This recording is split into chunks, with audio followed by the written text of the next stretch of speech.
naglagay ng puso ni Widow's War star Bea Alonzo. Ang journey ng buhay natin, may ups and may downs. Diba? You just have to trust the process na hindi ka nasa baba forever. I guess, yeah, I just take everything one day at a time. Kahit nangaraw na katuon ng mas marami niyang oras sa GMA Prime series na Widow's War, sulit naman daw dahil sa mga natatanggap nilang magagandang komento mula sa viewers.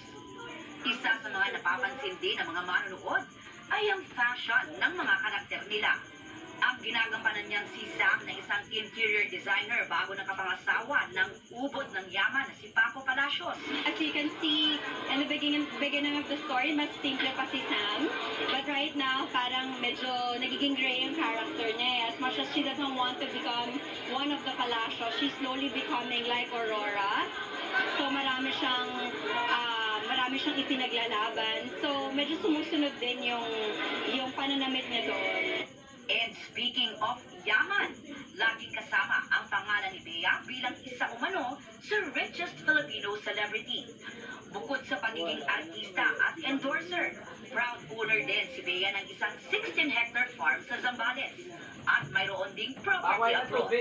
Isa rin siyang entrepreneur na nag-launch ng kanyang travel organizer brand. While you have a day job, try to also think of another way to get money streams, like maybe creating an online business, all those things. Nagbigay din si Bea ng tips para sa mga gustong makapag-ipon. Number one is to never live beyond your means. So, unahin mo ang basics, mga basic needs. Siyempre, maganda rin namang bigyan mo ng diba? Minsan gusto mong i-reward yung sarili mo with a good meal, to travel, nice clothes, but never forget na unahin mo yung necessities. Aubrey Carampel, updated showbiz Saturday.